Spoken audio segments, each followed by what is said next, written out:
recent videos, I brought up about some things that people sometimes say that doesn't really make you feel good when your spouse just died.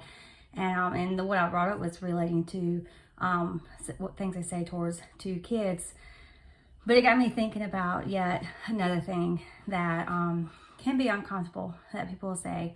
And again, I always know, and I always keep this in mind, when my husband dies, that people mean well. Sometimes they don't know what to say, and they say things.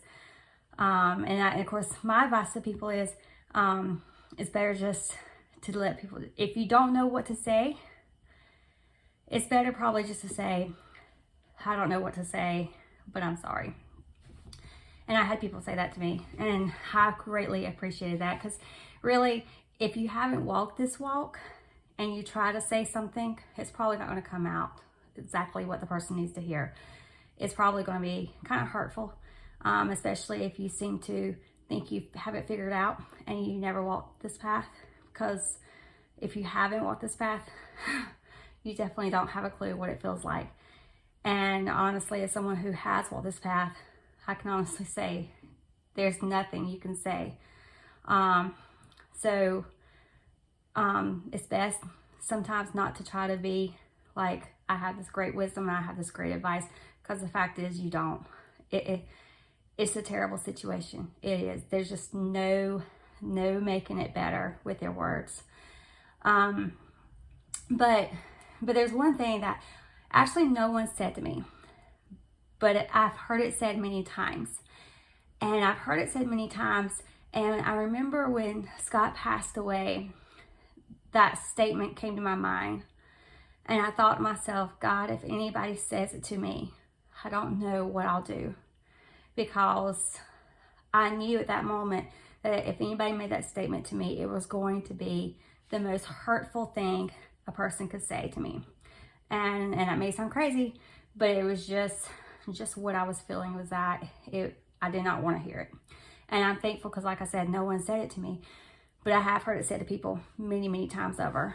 And the statement is, I've heard people say before, when somebody dies, if they could come back now, they wouldn't. And of course, saying that, referring to somebody who is saved and that they're now in heaven. And yes, heaven's beautiful and wonderful, and you're with the Lord. There's no more suffering, there's no more sadness, no more sorrow, everything's great. And I've heard people say that, and they say that to comfort you, to let you know that they're in a better place. And like I said, I've heard that statement many times. And again, no one said this to me, not saying anybody did. But I remember that first week thinking, if anybody says that to me, I'm not sure I can handle it. And here's what I was feeling in my heart.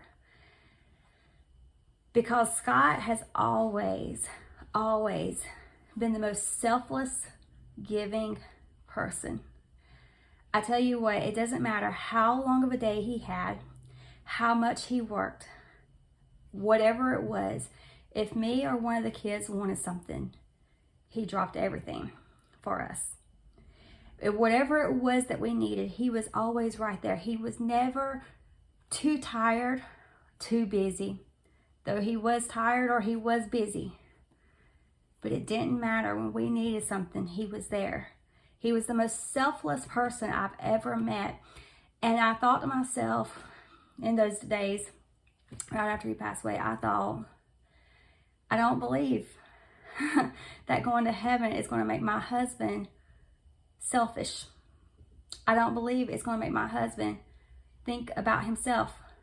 But instead, my husband, who always thought of me and the kids first, I have no doubt in my mind that if God said to him, and I don't believe God gave him a choice. I know that up in heaven we'll have the wisdom of God, we'll have the understanding of God and things like that. And maybe he would understand why God wants this the way it is, or whatever the case may be. But knowing how selfless he is, I know he would not choose.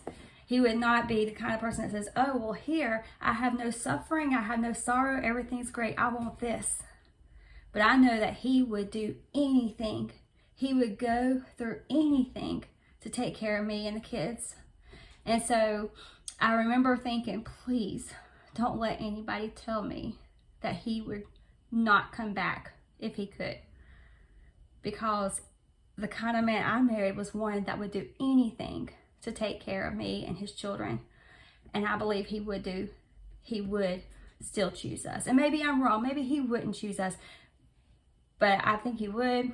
And I did not want anybody to come tell me he would not. So again, no one told me that. But if you ever are in the place where you're tempted to tell someone that if they could come back, they wouldn't, you might want to stop and think, is that really the words they want to hear? Or, I mean, to me, it would not have comforted me. And I thank God that no one said that to me. And just some words that that before I lost a husband, I thought they were comforting words.